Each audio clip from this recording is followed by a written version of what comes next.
Thank you. Good morning. I'm Dan, CEO, co-founder of Fritz, and I want to talk about AI, as he said, but really behind artificial intelligence is a foundational piece of technology that is new. It's called the Neural Processing Unit, and it is an AI-only processor that's really changing the rules for what is possible, and I think this is new ground that we're treading. So I believe it's the start of the NPU revolution. So as the CEO of Fritz, we want to make it easy for people to put artificial intelligence into their apps. So the idea is that you shouldn't have to become a machine learning expert in order to start solving problems with AI. There's some computer vision examples up there. We're on millions of devices, and as a result of that, we have customers that ask us about certain things. And what we started to learn was that they had needs that were growing ahead of where the hardware was when we started the company, and it really pointed toward what we thought was going to be a significant change. I like to think of AI solutions in just two buckets to keep things relatively simple. There's the type of solutions that are newly possible with artificial intelligence. So things like vision, computer vision. No matter how many lines of Python you wrote, you weren't really going to understand what was in a photograph, but you train one neural network and you start to understand how to detect 800 things. And then you look at the other side, which are existing solutions that will be improved and perhaps reinvented with intelligence. Things like translation, we had that for a long time, moving between languages. But when we started to train neural networks on how to do it, we got to sort of crazy successful rates where we were able to translate things very quickly and very accurately, even though we hadn't seen every word. And so I think these two types of AI solutions are really important. We're literally already surrounded by intelligent devices. Here's a tweet talking about how kids these days are growing up where they can talk to basically anything. There's a screen, and they think that thing's intelligent. We have Alexas, we have Face ID unlocking our phone, we have Hey Siri that we can talk to. If anybody's phone woke up, I'm sorry. And I don't think that 10 years from now we're going to have fewer intelligent devices in the world. I think we're going to have more. This is from Facebook's F8 conference, and it's to show the timeline of what we're doing with just one domain of AI. So this is a computer vision model that on the left is AlexNet in 2012, which would have looked at a photograph and just said, here's what we think is in this. We think there's people in it, we think there's trees in it. The middle one, 2015, is the RCNN model, and that's object detection. So it actually draws bounding boxes around objects, in this case, people, coffee cup. And then in 2017, we've progressed to what's called instance segmentation, where we are able to draw the exact outline of each person, the outline of that backpack strap. The cup, again, is still identified, but traced out and identified as a separate thing. But it's really great progress, and that progress comes at a cost.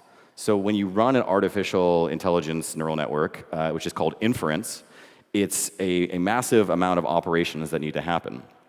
And if you look at this, which is on a logarithmic scale, you see that we've been really, jumping upstream. Models are getting more and more complex because they're doing more and more. So we need to think about how that affects the places where we're going to run those models.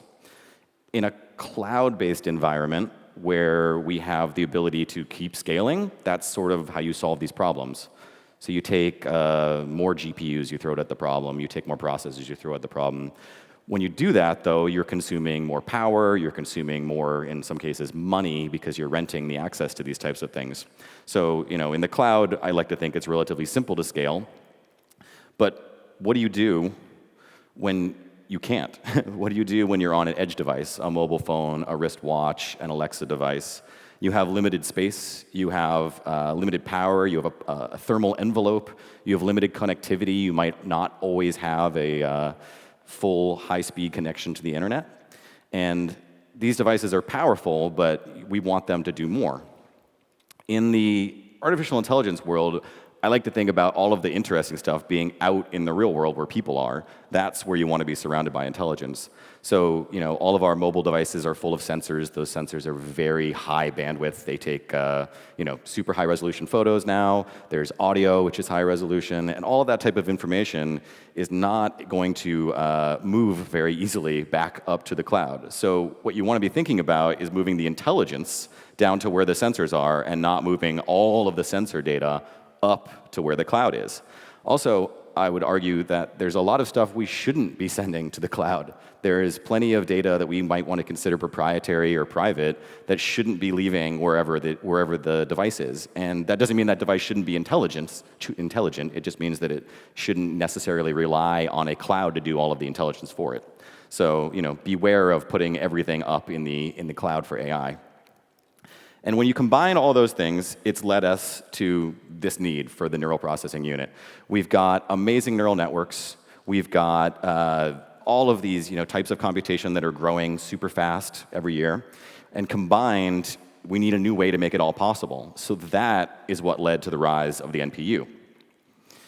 So what exactly is an NPU? Well, it's just a way to run neural networks or artificial intelligence anywhere, including on edge devices. Not exclusively edge devices, but just be able to run those things anywhere. All right, this one we're going to have to look at for a while. The chronology of this is important. So this is by decade, and one thing to take away is that it's not very often that we invent an entirely new computing platform. So a NPU is similar to a GPU, similar to a CPU. They're all processors, right? So a regular CPU was designed back in the 1950s. The von Neumann architecture has been used pretty much consistently ever since. And the way that we progressed was starting with, where were the transistors, vacuum tubes to silicon, from silicon to microprocessors, then 16-bit, 32-bit, and then we just add more cores. We haven't fundamentally changed the way the CPU used or the architecture behind it. We just kind of keep parallelizing and adding more and more. The GPU split off in the 1970s, originally just around video output. So we would have a different set of chips to make sure that you have things that were going to screens or CRT monitors or whatever. And when we did that, we started creating these chips that were massively parallel, and they got to be very good at certain types of operations. So we started using them for things that weren't video. GPUs are basically a hack right now for artificial intelligence, but they're not the correct tool. So when you get out to 2010s, we actually split off from the GPUs and started building things that were specifically made for artificial intelligence, but high volume and low precision. And we'll come back to that in a minute. When you have a CPU, it's a general purpose computer. So the way that it works is you take values, which you're going to register, you pull those into your arithmetic logic units, your ALUs, and then when you run an operation, you send the result back out to the registers. So the CPU, can have a lot of these, but there's a lot of data shuffling in and out. The GPU was a relatively simple optimization off of a CPU where we said, let's just add a whole bunch of ALUs. So we'll take data out of the register, we'll run it in parallel through many different ALUs, and then when we get the result, we'll write all of those back to register at the same time. The problem with that, and by the way, modern GPUs have something like 2,000 to 5,000 ALUs, so there's a lot going on there. But the problem with that is in neural networks, we actually need data to move back and forth. So you run an inference on a piece of information that then goes down to the next layer of inference and keeps going. And in that way, NPUs are this sort of three-dimensional optimization where you're passing data through logic units. So you connect those to each other, and that speeds up the process. It increases the volume of operations or calculations you can make. There we go. So that is the way that we make things high volume in this domain. The way that we make things low precision, this is a technique called quantization. Generally, when you're training neural networks, you end up with floating point numbers, which are really large and end up being complicated for doing matrix operations. So this is a technique where you take a floating point number and you reduce it down to just an integer, an 8-bit integer. So you take all of these different values that are on a scale and you kind of try to put them into buckets. And when you do that, you allow the math to get simpler, which means you can move very fast. Now, this is not an operation that you would want to do in a CPU or GPU because it's lossy. You're essentially getting rid of a certain amount of fidelity in order to do things faster. In artificial intelligence, that works super well, but that's not really what you want to do if you were trying to get an exact answer on something. So this is a technique that you see really only in NPUs, but not really in GPUs or CPUs. And then a third way these are different, that NPUs are different from GPUs and CPUs, is around the intermediate data fetching. So typically, we take data, like I said earlier, out of a register, we process it, we put it back into a register. In an NPU design, we typically don't do that. So we take information out, we load it, we then perform inference on it, passing from one ALU to another and passing steps. And this is a patent filing from Tesla on their NPU. And the goal was for them to really limit the amount of time that data was being shuttled in or out. We'll talk more about Tesla a little bit later and how they're using this, but this makes a very big difference in terms of both how much neural network they can run and how much data they can run through that neural network. NPU chips, we'll look at some of the ones that actually exist today, but the point here is that these are already around us. In fact, many of you probably have this one in your pocket right now. Apple has this neural engine. I'll just generally refer to it as an NPU, but they have a different branding for it. Now, this is the A12 chip. There's also a variant of this called the A12X, and these things are very fast, which I'll show you later. It's rumored that Apple licensed the technology from this from an Israeli company called CEVA, C-E-V-A, and they're roughly based on digital signal processing cores. But this is a cool feature for Apple because they now allow developers access to this core, which is pretty much the most progressive, the best mobile platform for doing this type of thing. This has got 8 cores. It does 5 trillion operations a second. So, despite only being, and this is the actual chip die, despite only being a small piece of the chip die, it's got a lot of power, and it's in a lot of devices already right now. This is from Huawei. The Kirin 980 is their flagship chip, and they talk about this thing as having a dual NPU, which I believe 2 cores is what they mean. They don't actually have 2 separate NPUs. The weird thing is when you look at this die, it doesn't actually, you can't actually identify where this dual NPU is. It's not clear from the analyses that I've seen what they consider an NPU to be, but they market it as such. So they've said they're the world's first on-chip NPU acceleration with a dual core, which I don't know if that's actually true because Apple has 8 cores. But that's from the Android side. The Android side also includes Samsung, so they have an Exynos. This is the Exynos 9. As you can see, they market that as an NPU. And this chip is actually used by Tesla, which we'll come back to in a little bit. Whoops. This is from Movidius. So Movidius claims that they give the power of sight to machines. They're aimed largely at self-driving cars, but they have another domain of these neural network accelerating USB sticks.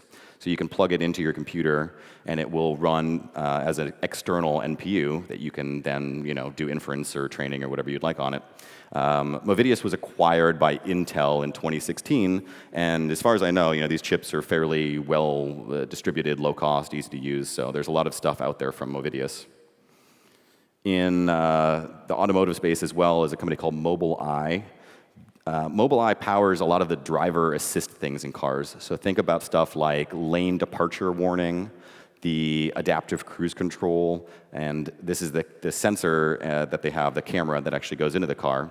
That housing that you see is that kind of funny shape because it's made for an automotive space, so they'd be able to actually bolt that to the firewall. But they sell these kits to all the auto manufacturers because the auto manufacturers don't actually know how to build computer vision, so they have to buy that technology from another company. Qualcomm has mobile chips, and this is not really an edge-deployed solution. So this thing is called the AI100, Cloud AI100, and what they're trying to do is put hundreds of these into a racked server. And with hundreds of these, you can really think about renting access to them. So a customer for them might be someone like Amazon Web Services or Azure. They would take big rack of these, put them up in the cloud, and then let you run either inference on them or let you rent out training time on them. But they're building a chip or an NPU specifically for that kind of deployment. Google has a long history here. So they built a chip called a TPU, a tensor processing unit. And that was, I want to say 3 or 4 years ago. But they've more recently, as in the past year, created this thing which is called the Edge TPU. The TPU's breakthrough is it's based on a different kind of computing called a systolic array, which is just another way of saying that you can do lots of these sequential operations very fast. this portable TPU is very, very small and very, very low power, and they started licensing this technology out. So what you see on the left is the chip, relative to a US penny, and on the right is a USB 3 stick, so another external accelerator thing that you could plug into your computer in order to run. So like a little NPU you could keep in your pocket and plug into any computer. Keep jumping slides. The Edge TPU is also available in dev board format. And there's another dev board here from NVIDIA called the Jetson Nano. Think about these as like Raspberry Pis, relatively low cost, and really fast when it comes to NPU inference. I'll show you some of the performance on these a little bit later. But the idea is that if you're going to build an embedded device, if you're going to actually do something in the hardware space, you start with one of these kits. And once you figure out how your device is going to work and all the software that needs to go on it, you can then go work with a manufacturer to actually build a lower cost, but using the same sort of chips and hardware. So these dev boards are often used by hobbyists, but they're a step toward shipping an actual hardware product. And these are available and on the market right now with NPUs built in. I have one of the Jetson Nanos on my desk back home. Now, this is what Tesla has done. So this is their full self-driving hardware kit, HW3, they also call it. And I mentioned earlier that they're using the Samsung Exynos. So that's what they've got on the middle there is a special version of the Samsung Exynos chip. And they actually built their own external NPU to deal with which we'll see in a little bit, crazy neural network that they're running in the cars to do self-driving. The interesting thing about this chip, or this board, is that they're doing a redundant setup. So the reason that you see two sides that look similar there is because they're actually running predictions on both sides independently and then comparing them. That's a safety mechanism. So it's a redundancy like you'd see in an airplane. They want to make sure that if there's some sort of thing with your life depending on it, they don't have any variance in the software. So they can actually run both of these operations, or they can run the same operation on both chips in lockstep, compare the results, and when bad things happen, they can bail out. Hopefully, we'll make for a really nice self-driving car. And as you can see, not very large. These aren't like a giant server, but Tesla is deploying this right now. So you've seen all these chips from all these companies. Maybe some names you know, maybe some you don't know. What do they actually do? Like if we're going to say that NPUs are important, they have to make a significant difference. So let's look at some of the actual data here. With Fritz, we have millions of devices that are running our SDK, thousands of different kinds of models, thousands of different kinds of phones, and we get a lot of information back that we can then use to understand what is happening. The way to read this is, and by the way, this is an object detection model across, I think, 23 million inferences was the data that went into this chart. The chart is logarithmic scale, and the gray bar for iPhone 10, 3, that is the iPhone X. And that is set at 1. So everything that is below 1 is performing relatively poorly, and everything that's above 1 is performing well. And obviously, the greater the scale, the better it's performing. If you look across like all the Android devices, they're all way less than 1. Part of that is the Android fragmentation, basically the software that connects to the neural networks isn't accelerated the same way in this model as it is in other ones. But if you look at what like Apple's able to do, it's sort of like a game of spot the NPU. So in the iPhone 10, the NPU is not used to run this object detection model. And on like an iPhone 11, where you've got iOS 12 and you have the 8-core chip, so all of a sudden you're running more than 4x. So it goes from being a relatively reasonable computation to happening in hyperspeed. And that's where that 5 trillion operations a second thing comes in. This is actually very observable in mobile hardware. And it's true across all of the Apple devices that have neural network acceleration. So all those iPads, the A12 iPads, stuff like that. And this is real data from actual models running on device right now, so real-world performance. If we look at those TPU chips that we mentioned earlier, these are some of the results that you get from running MobileNet and some other models. All right, so here's the way we read this. On the top one, a dev board, which is like a Raspberry Pi type of deal, we run at 2.4 frames per second. So a computer vision model runs at 2.4 frames per second. That's bad. That's very slow. You would never be able to ship any kind of real-time experience with that. If you plug in a Movidius compute stick to a laptop, you get 10 frames per second. It's getting slightly more interesting at that rate. You can actually, you can do something real-time-ish, but it's a little glitchy. If you plug in a TPU, so the edge TPU on the dev board, which is the column on the left, you're running at 140 frames a second. So 2.4 frames per second to 10 with a neural network stick to 140 with a NPU chip, a TPU chip plugged in. So it's just drastically faster. On the second chart down at the bottom, the moment that V2 model on a desktop computer, so shuttling a neural network through a CPU, which it is not optimized to run, is running in 45 milliseconds, which isn't terrible, but it's not super fast. If you plug in the TPU accelerator, the USB stick, it goes at 2.3 milliseconds, so drastically faster there. On an embedded CPU, so like a CPU in a Raspberry Pi, something like that, it runs at 150 milliseconds, which is not good. That's pretty slow. But once you plug in the edge TPU chip, you get down to 2.5 milliseconds. So not only is that dramatically better, the other way to look at this chart is to see that you're getting similar performance between an embedded device, so the dev board, and a laptop. And laptops have much more energy, thermal envelope, all that fun stuff. So if you can go from, if you can get 2.3 milliseconds on a laptop with a USB stick, that's a neural network accelerator, and you can get 2.5 milliseconds on a neural network dev board, it's very comparable. So you can sort of develop things in a hardware environment and then ship them out, and they can be in your house. So maybe this is like the next generation of devices you can talk to. NPU-powered solutions. I just want to look at some of the stuff that we can currently do when you have an NPU available. This is iPhone over a number of years and their machine learning timeline. So I put this together based on the chip generation that they put out. So the most recent here is 2018 because we haven't seen what the chips look like in 2019 yet.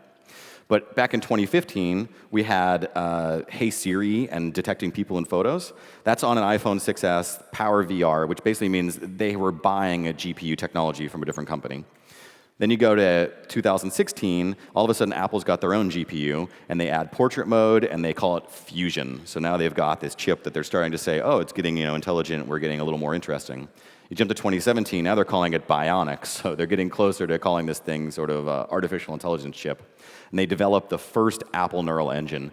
That one in 2017 was a single core, and it was really only used for Apple stuff, so you could only run like Face ID on it, and Hey Siri, and Raise to Wake, those types of things. Actually, it had 2 cores, but it was relatively slow, just 0.6 teraflops. Then look what happens when 2018's chip comes out. Now they've got a neural engine that has 8 cores. It does 5 teraflops. So that yellow line, that's the performance curve. I mean, that's real data. That's how much they jumped between generations. So we're talking orders of magnitude that they're moving. And that allows them to do things like open up the developer access. So they're allowed to now run software that's not created by Apple and accelerate it using Apple's Apple Neural Engine.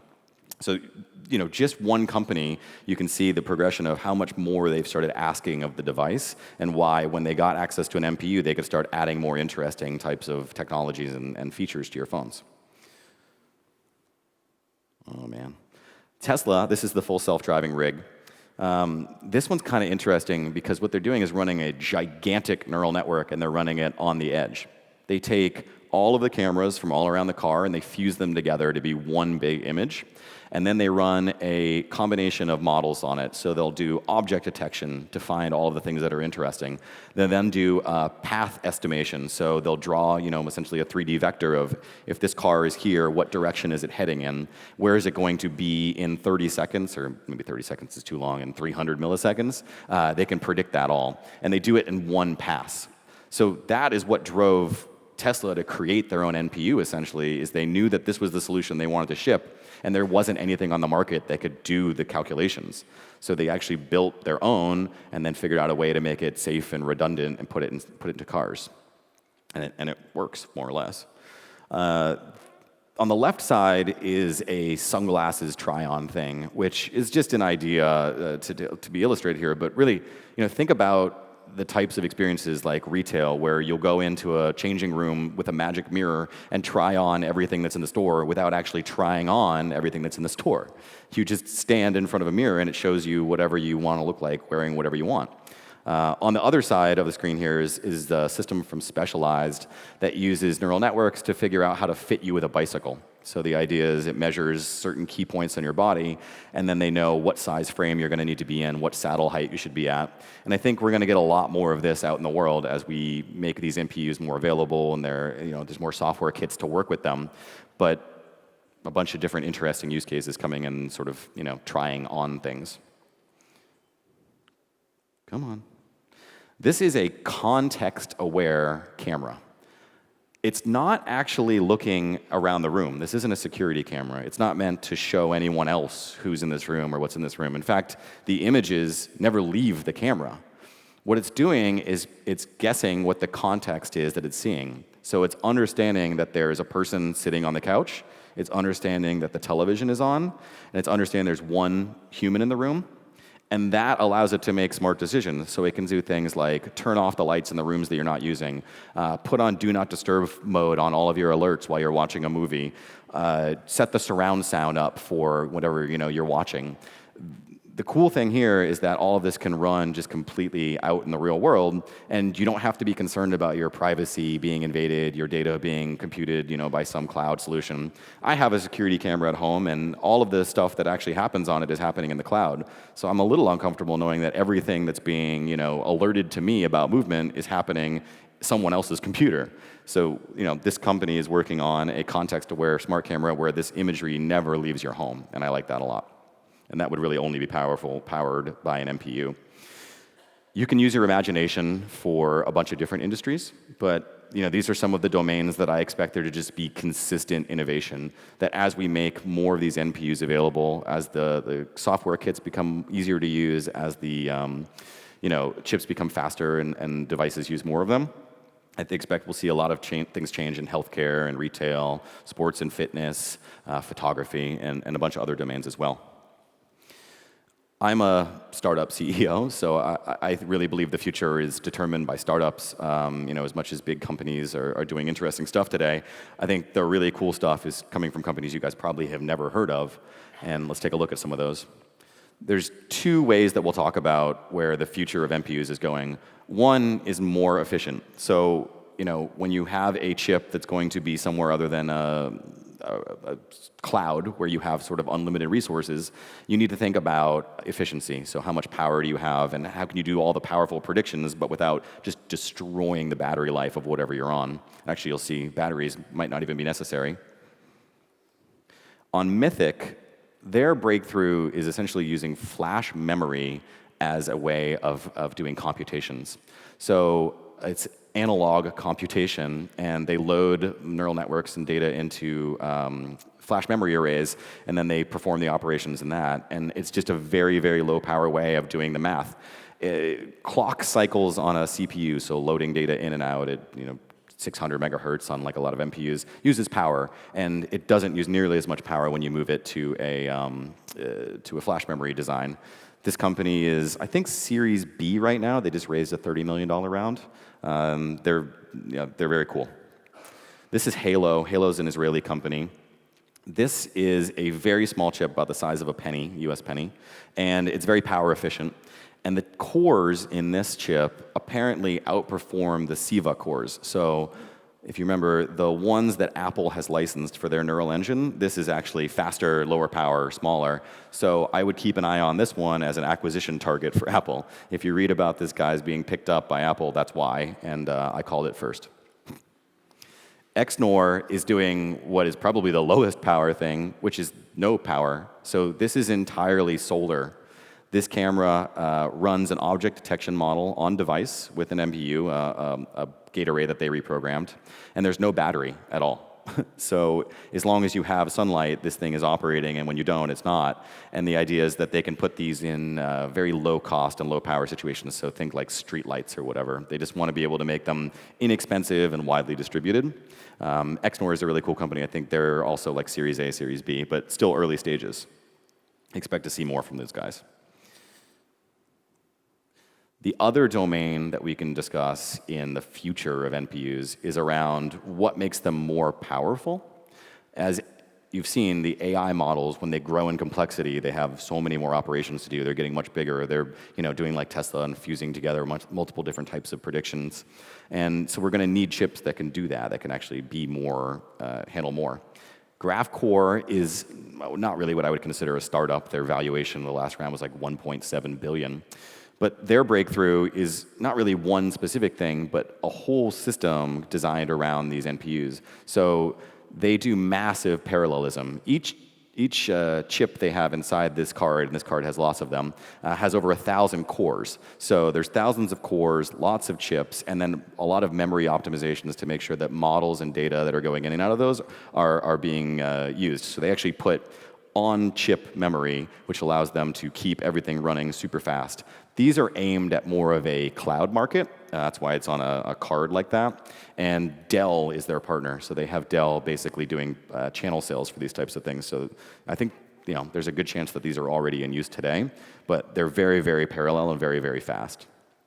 Quadric is a smaller company, and what they are focused on is the automotive world. So they're taking a essential trunk full of supercomputers. If you look in the back of most self-driving cars that are out there today, that's what you're going to see is a rack of computers.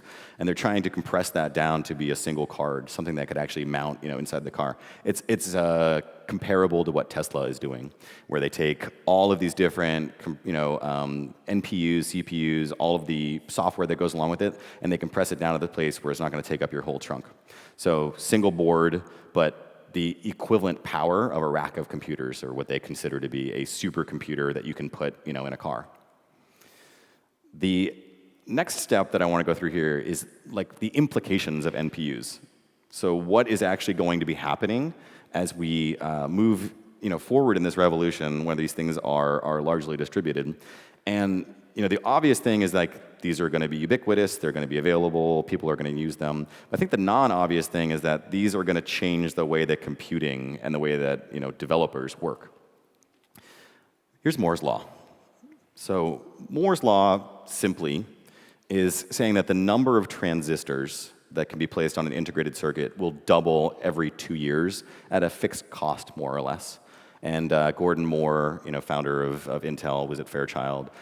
He spotted this because every couple of years they would pack twice as many transistors into a chip, and it just kind of kept going that way. 120 years later, it's essentially dead. In 2016, this was declared, more or less dead because we had sort of reached the materials limits of what we could do. Creating smaller and smaller processes, like 7-nanometer manufacturing, is basically what we call like heroic manufacturing, meaning that the yield goes way, way down. In order to get one good chip out of the batch, you have to run a very large batch. So those things are going to be very expensive, and they're kind of hoping that every atom aligns perfectly because the tolerances are getting so low. And that started to cause problems with Moore's law. Now, I think a different way to think about Moore's law is to just say that overall processing power will double every 2 years. And if you look at it that way, I believe that's what the NPU is going to allow us to do. I think we could return to the same sort of, this is, by the way, exponential, so it looks linear because it's plotted that way, but we're going to return, I think, to exponential growth in computing power as all of these NPU chips start to come online. So things, from GraphCore and Mythic and whatever are doing more than any CPU has ever done. If you look at this chart, the most recent data points are actually GPUs. So they weren't really intended to be part of this, NPU prediction from the early days, but we've moved in the direction now of saying, okay, GPUs are, able to do a lot more computations than a CPU. I think NPUs are going to be able to do a lot more cycles than a GPU. Parkinson's law, this is a totally different way, so not connected to Moore's law. This is a totally different way to think about the future implications of NPUs. And Parkinson's law states that a project will expand to fill the amount of time that's given to it. So let's say you're making a piece of furniture and someone says, make me a chair in 2 weeks, it's a pretty simple chair. But if they give you 2 months, maybe it's an ornate chair. You sort of design it to fit in the time allotted. In my law, which you don't actually have to attribute this to me, it's just I couldn't think of a better name, I think software workloads will grow according to the resources that are available. So when you give software developers access to more memory, they use it. When you give software developers faster chips, they use them. And I think when you give them neural processing units, they're going to use those. I believe that we're going to transfer some of the tasks that we've traditionally thought about as being CPU or GPU tasks over to NPUs, even if they aren't really intelligence-based, just because there's new resources available. We'll take advantage of everything that we can on device. So let's just put this all back together. AI solutions are for new problems, but they're also for existing problems. The NPU was created to make sure that we could have these AI solutions and have them wherever we want them to be. The NPU is essentially a branch off of a CPU or a GPU tree, and they're currently in use, but some of the most interesting stuff is what's coming next. And overall, I believe this is going to be totally transformational. I think it's going to change the way that we make software. I think it's going to change the way that we make devices. I think it's going to change the way that we interact with the world as intelligence just starts to be low cost and highly available. And it's really going to be a stark change, one that we don't get to go through very often. These types of revolutions, I think, are once a lifetime. So that's all I got for today. I guess we're going to do Q&A.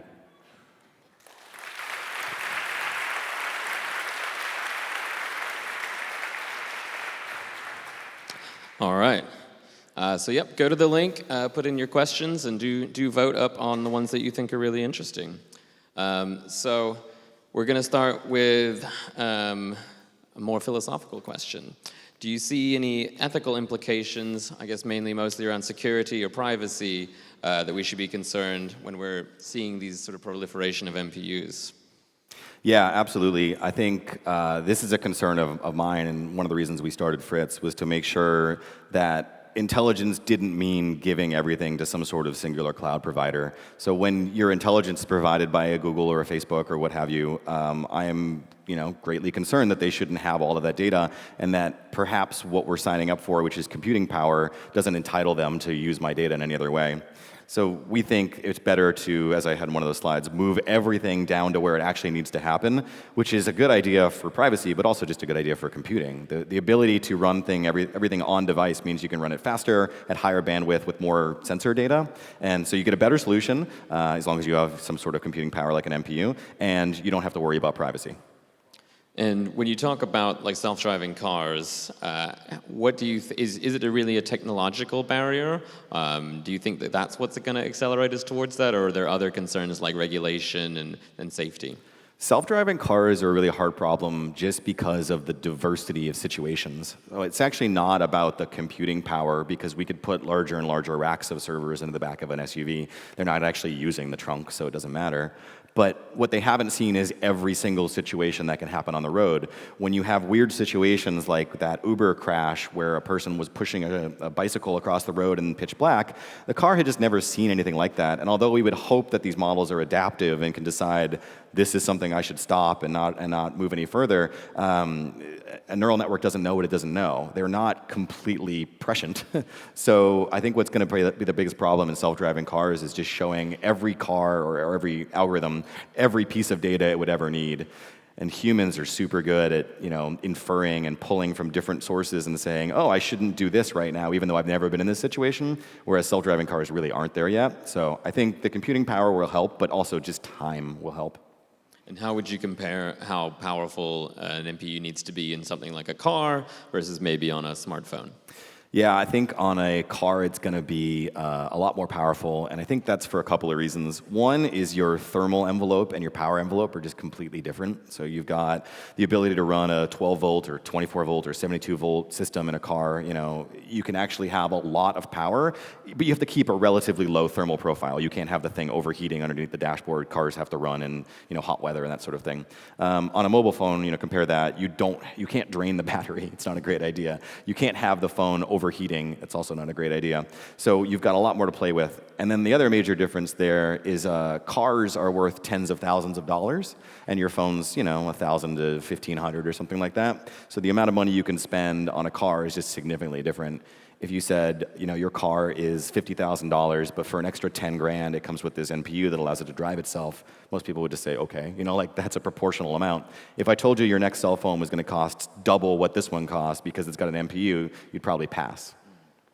And when we think about other industries, I knew this would come up. What about things like crypto? Like, how do you see this sort of fitting into that? There's been a lot of parts of PCs have exploded in price just because people are building mining rigs. Do you think the same thing might happen here? Yeah, any computing power that people can use, they will use for crypto. I don't know if that's a great idea, but it will definitely happen. So some of the operations that are possible, on a GPU will also be possible on an NPU. So yeah, sure. I don't see why people won't use it for this. It wasn't the intention of these chips. I wouldn't be surprised if there's some startup out there that I haven't seen yet that is building an NPU variant specifically for crypto.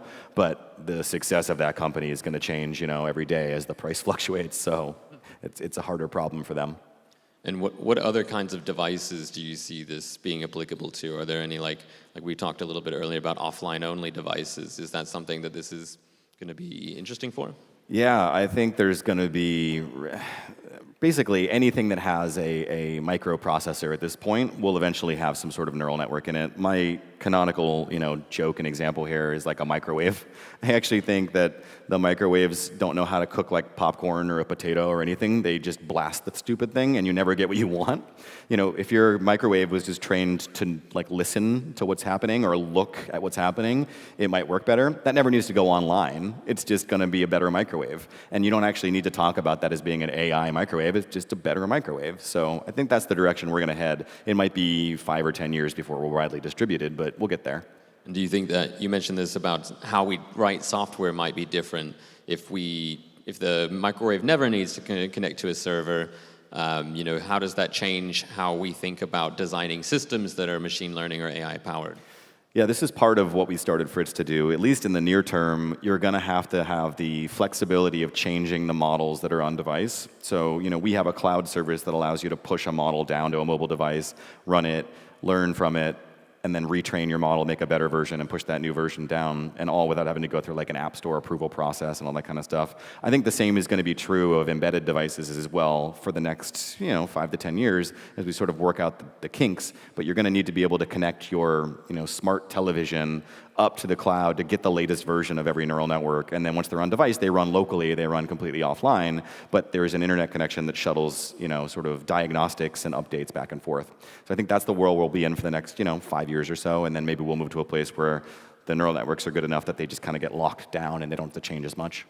And do you foresee when these are more prevalent on more types of smartphones that app developers are going to have easier access to these kind of capabilities on device? And someone mentioned photography, but what else do you think of when it comes to image processing or cameras or sensors or anything else that people might be thinking about? It's a really good question because I don't have any front runners right now for what's the next thing that Apple's going to introduce us to. When they say this year, our new Apple Neural Engine does 10 times more than last year's, what are they going to do with that? I really don't know. I think more of the stuff that we've already seen. So make voice control actually work well. That might be a good thing to do. Double the Siri team, fix all that stuff. Do more computational photography. So people love to take photos and videos. If you can do higher quality, if you can take pictures in lower light, that kind of stuff, I think we'll be moving forward. But I don't know what the next breakout domain is where you said, I couldn't do that on my phone last year and I can this year because it's got this new processor. And what do you think the incentive is then for people like Apple or Google to add that to their stacks? I think at this point they're dependent on it. So, raise to wake, Face ID, those are neural networks. You can't get rid of them. People would be mad if you took them away. On the Google side, there's just so much more fragmentation that there's computational photography in the Google Pixel phones that's amazing. Every other Android phone doesn't have that. And so, maybe Google could make an argument that it's fine if the lower end handsets don't take good photos and don't have a neural network processor. But eventually people are going to expect that experience. They're going to have picked up an iPhone and said, this works really great. Why doesn't my, Android device that costs half as much not work really great? And the reason is because Apple's committed to that hardware. They're driving down the cost. They're making it in all the devices they own. There's a couple of questions about resource usage, and we mentioned crypto earlier. how do you see that on the NPU? Is it better? Is it more efficient? Is it environmentally friendly? Yeah, they're undeniably more efficient and environmentally friendly. So if you look at the number of operations that needs to happen and you say, all right, run those on a CPU, it's incredibly inefficient. You're loading data, you're fetching data, you're waiting, the clock cycles are running. So like if you're pulling data out of a register and it's waiting for 8 clock cycles, you're burning energy for all of that useless time. The computer's not doing anything. GPU gets slightly better, NPU gets drastically better. So if we just look at it in terms of how many cycles do you run and to do the whole computation, an NPU is vastly more efficient, and that translates to better battery and better sort of ecological stuff. And in terms of what actually goes into the chips, it's no different than the silicon that goes into a GPU or a CPU. And there's a couple questions about if people want to jump into this world and it becomes more accessible, where do you think they should start? Do you have any recommendations or courses online or anything like that? Yeah, I mean, it depends on your domain. If you're building mobile apps, CoreML, CoreML2 are the Apple frameworks for doing this. You used to be able to do some of this stuff in Metal. I would suggest getting off of Metal because Metal is not going to be using the neural network acceleration. So learn CoreML if you're on the Apple side. On the Android side, you've got TensorFlow Mobile. Until recently, TensorFlow Mobile wasn't actually that good, but they're making some pretty big strides there. Unfortunately, under that is still an API that the chip makers and the handset makers need to implement to use the neural network accelerators. So you can write really nice models and deploy them to an Android phone using TensorFlow Mobile, but they might not run on the best chip because the chip maker hasn't integrated with Android. And depending on what operating system version you're on, you might not even have that option. So anyway, I guess my point is I would look at using CoreML, CoreML2, and looking at TensorFlow Mobile. And last question, is there a device that you think that the NPU will enable that doesn't exist today? I just think we've already seen the interfaces that make the most sense, and they're just going to get more widely distributed. So, the keyboard and mouse was a intermediate hack for putting information into a computer. We're much higher bandwidth when we do things visually or, through audio. So I think we're just going to see a lot more of that type of input where you can talk to anything, you can show something, another object, or you can just infer what you're trying to do based on the context. So like that smart home thing that I showed you where it just knows what's going on. You don't actually have to compute with it. It just does the right thing. And that's the world I hope that we're going to unlock with NPUs. This is super exciting. Thank you very much, Dan. Thank you. Thank you.